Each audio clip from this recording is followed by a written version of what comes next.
चलिए, जिस बात का इंतजार था वो घड़ी आ गई है। आरजेडी की प्रेस कॉन्फ्रेंस हम आपको लिए चलते हैं। इसकी घोषणा हमने पहले की थी, कुछ बड़ा होने वाला है। जरा देखिए प्रेस कॉन्फ्रेंस में क्या हो रहा है। तेजस्वी यादव और मुकेश सहनी साथ साथ बैठे हैं, तो ये तस्वीर आरजेडी के लिए काफी सुखद है, क्योंकि आरजेडी और मुकेश सहनी दोनों के लिए ही। तो मुकेश सहनी और सहनी समाज का जो वोट परसेंट है, आप समझिए कि 2.5% के करीब, और ऐसे में आरजेडी कोई मौका नहीं चूकना चाहती। मनोज झा कुछ कह रहे हैं, उनकी आवाज जरा सुनते हैं।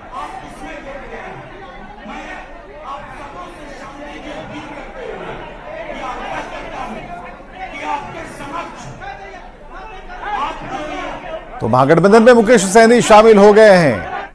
इससे पहले अगर आपको याद होगा, हालांकि राजनीति में पुरानी बातों को भूल जाना चाहिए, अभी के नेता ऐसे ही कहते हैं, लेकिन फिलहाल ये तस्वीरें आप इस वक्त देख पा रहे हैं। तेजस्वी यादव बैठे हैं, मुकेश सहनी बैठे हुए हैं, और 26 सीटों पर आरजेडी लड़ रही है लोकसभा का चुनाव। तो अपने खाते की 2 सीट, कहा जा रहा था कि 1 से या 2 सीट पर कुछ बात बन गई है।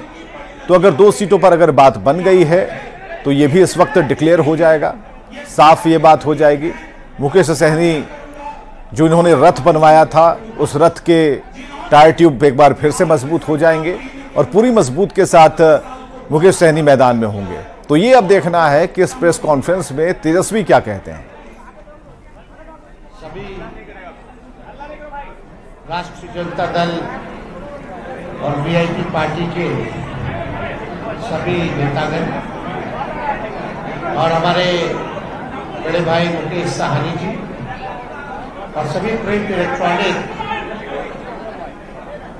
और पोर्टल मीडिया के हमारे साथीगण, आप जो देख रहे हैं, जो तस्वीर कैद कर रहे हैं,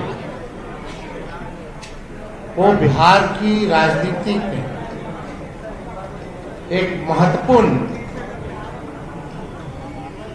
चित्र और एक महत्वपूर्ण राजनीतिक तौर पर काफी मजबूत गठबंधन और बिहार की राजनीति के भविष्य को लेकर के आज हम लोगों के बीच मुकेश सहनी जी आए हैं, और महागठबंधन में मुकेश सहनी जी का हम स्वागत करते हैं। इन्होंने काफी परिश्रम किया, काफी मेहनत की, अति पिछड़ा समाज को जोड़ने में, उनकी समस्याओं को उठाया, उनके अधिकार के लिए इन्होंने संघर्ष किया, और जिस प्रकार से भाजपा के लोगों ने इनके दल को प्रयास करने का, तोड़ने का प्रयास किया, जोड़ने में, उनकी समस्याओं को उठाया, उनके अधिकार के लिए इन्होंने संघर्ष किया, और जिस प्रकार से भाजपा के लोगों ने इनके दल को प्रयास करने का, तोड़ने का प्रयास किया, वो हम सब लोगों ने देखा है। तो आज देश में चुनाव हर जगह है, लेकिन हम गारंटी के साथ कह सकते हैं कि जो लोग कल्पना कर रहे हैं और जो लोग नारा लगा रहे हैं 400 पार का, इस बार बिहार की धरती उनको धूल चटाने का काम करेगी।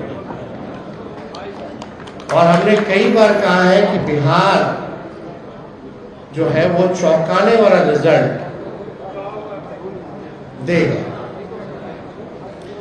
हम सब लोग नौजवान हैं, बिहार के लिए नया सोचते हैं, प्रोग्रेसिव लोग हैं, पॉजिटिव लोग हैं, हम लोगों के पास विजन है, हम लोगों के पास रोड मैप है कि किस तरीके से बिहार को हम लोग आगे ले जाने का काम करें।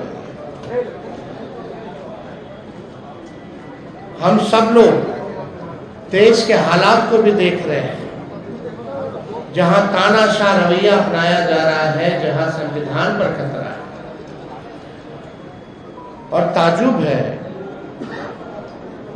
कई लोग जब हम लोग बोलते थे भाषण में कि भाजपा के लोग जो है संविधान को खत्म करना चाहते हैं, लोकतंत्र को खत्म करना चाहते हैं, इस देश की जो डाइवर्सिटी है उसको खत्म करना चाहते हैं, भाईचारे को खत्म करना चाहते हैं, शांति अमन चैन को भंग करना चाहते हैं, तो कुछ लोग सवाल पूछते थे कहां से कह रहे हैं कि भाजपा के लोग संविधान खत्म कर। आज आप लोगों ने देखा होगा, हमने ट्वीट करके एक वीडियो रिलीज किया है जब बैठक चल रही है गया में, भाजपा का इंटरनल बैठक है, चुनाव की तैयारी की बैठक चल रही है। वरिष्ठ नेता भाजपा के, वरिष्ठ मंत्री बिहार सरकार के प्रेम कुमार जी साथ बैठे हैं और उनके सामने एक भाजपा का वरिष्ठ नेता कहता है कि हमको प्रचंड बहुमत चाहिए, 400 पार कराइए और हम लोग संविधान को खत्म कर देंगे। हम लोग ये बताना चाहते हैं कि किसी माई के लाल में दम नहीं जो हमारे देश का संविधान को बदल सके, लोकतंत्र को छीन सके, और जो असली चेहरा जो बीजेपी का है वो सबके सामने वो उजागर हो चुका है। जो असली चेहरा जो है वो उजागर हो चुका है भाजपा का। यानी जो बात हम लोग कहते थे कि संविधान और लोकतंत्र पे खतरा है, आज भाजपा के लोग ही जो है भाषण कर रहे हैं, खुल करके बोल रहे हैं कि संविधान को खत्म करना है। ये बाबा साहब अम्बेडकर का लिखा संविधान जो देश को जोड़ने का काम करता है, जहां सामाजिक न्याय के साथ साथ सबका सम्मान है, सबका अधिकार दिया गया है। और जब संविधान खत्म हो जाएगा तो लोकतंत्र खत्म होगा, तो लोकतंत्र खत्म होगा तो वोटिंग खत्म हो जाएगी। जो आप वोट करना चाहते हैं, आज चुनते हैं सरकार को, इनका असली एजेंडा है कि उस हिसाब से खत्म हो जाए और एक तानाशाही पूरे देश में जो है वो लागू हो जाए। और कोई पहली बार भाजपा के नेता ने नहीं बोला, दक्षिण भारत में भी भाजपा के लोगों ने बोला, राजस्थान में भी भाजपा के नेता ने बोला, और लगातार ये बिहार में हो रहा है। जब लोग जागरूक हो गए, जब अधिकार के लिए लड़ने लगे, जब दलितों की पार्टियां बनने लगी, जब अति पिछड़ों का पार्टियां बनने लगा, पिछड़ों की पार्टियां बनने लग गई, तो बीजेपी को डर हो गया। उसलिए ये चाहते हैं कि संविधान को खत्म कर दिया। तो आज बेहद खुशी है कि मुकेश साहनी जी ने आज महागठबंधन जो है उसमें शामिल हुए हैं, और हम सब लोग, पूरा राष्ट्रीय जनता दल परिवार, सभी हमारे महागठबंधन के सभी साथी, इनका हम लोग स्वागत करते हैं। और आप लोग सब लोग जान रहे हैं कि आज शामिल हो रहे हैं ये, लेकिन इससे पहले महागठबंधन में हम लोगों ने सीटों का ऐलान कर दिया है। सीटें बता दी गई हैं, कौन सा सीट कांग्रेस के खाते में गया और कौन सी सीटें जो है लेफ्ट पार्टियों के खाते में गई, और कौन कौन लोग कितने कितने सीटों पर लड़ेगा। तो आज मुकेश साहनी जी ने एक महत्वपूर्ण निर्णय लिया है बिहार के हित के लिए, संविधान और लोकतंत्र आरक्षण को बचाने के लिए। तो हम लोग इनका स्वागत करते हैं, और साथ ही साथ हमारी भी जिम्मेवारी बनती है कि इनको साथ लेकर के हम चलने का काम करें और इनको भी सम्मान दें। तो उसी तर्ज पर, जैसा आप लोगों की जानकारी में है, जैसा महागठबंधन ने ऐलान किया था इसी जगह पे कि 26 सीटें जो है राष्ट्रीय जनता दल चुनाव लड़ेगी। तो हम राष्ट्रीय जनता दल अपने कोटे में से उस 26 सीटों में से हम 3 सीट जो है मुकेश साहनी जी को हमारे पार्टी का निर्णय हुआ कि 3 सीटें जो है वो मुकेश साहनी जी को दी जाए। राष्ट्रीय अध्यक्ष जी का भी निर्णय है और वो 3 सीटें, पहला गोपालगंज है, दूसरा झंझारपुर है और तीसरा जो है मोतिहारी सीट जो है। ये फैसला हुआ है कि ये 3 सीटों पर मुकेश साहनी जी की पार्टी चुनाव लड़े।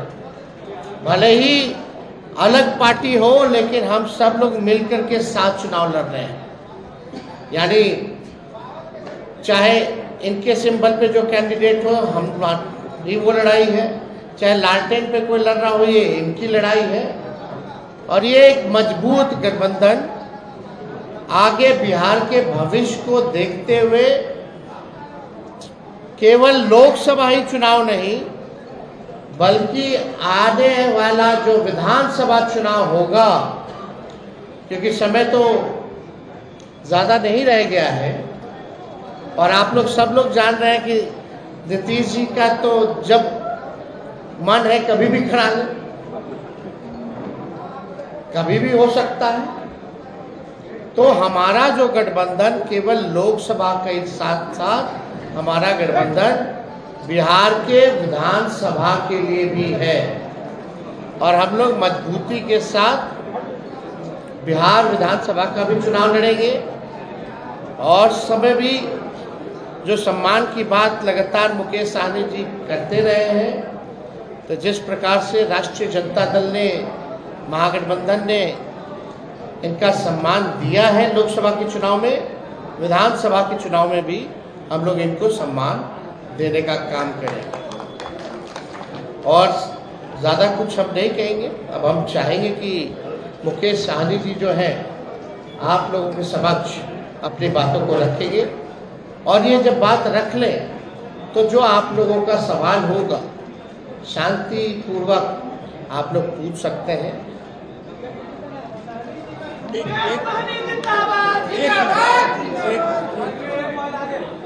बहुत बहुत धन्यवाद। आज हमारे प्रेस कॉन्फ्रेंस में राष्ट्रीय जनता दल के सभी नेतागण, हमारे वीआईपी पार्टी के सभी वरिष्ठ नेतागण, नेता प्रतिपक्ष हमारे श्री तेजस्वी प्रसाद यादव जी और तमाम हमारे मीडिया के बंधु, आप सभी को बहुत बहुत धन्यवाद। आज हम लोग महागठबंधन, इंडिया गठबंधन के पार्ट हम लोग बने हैं और निर्णय यही है कि आगे लड़ाई लड़ना है। हम लोग हमेशा लालू प्रसाद यादव जी के विचारधारा को मानने वाले लोग हैं। गरीब पिछड़े समाज में जन्म लिए हैं। संघर्ष के बदौलत आज हम लोगों ने अपने मुकाम को हासिल किया है और जब मैं मुड़ के देखता हूँ तो हजारों समस्या हमारे परिवार में, हमारे लोगों के बीच में है। उस समस्या को दूर करने के लिए तो बिहार में इंडी गठबंधन का नया फॉर्मूला अब सेट हो गया। 26 सीटें आरजेडी की थीं, लेकिन अब 23 सीट पर चुनाव लड़ेगी और 3 सीटें उन्होंने सहनी की पार्टी को दे दी। तो कुल मिलाकर अब ये नया फॉर्मूला सामने आया है। वीआईपी को साथ लेकर चलेंगे, लोकसभा चुनाव नहीं बल्कि विधानसभा चुनाव में भी साथ रखेंगे, उन्हें वहां भी सम्मान देंगे। ये सारी चीजें तेजस्वी यादव ने कही हैं।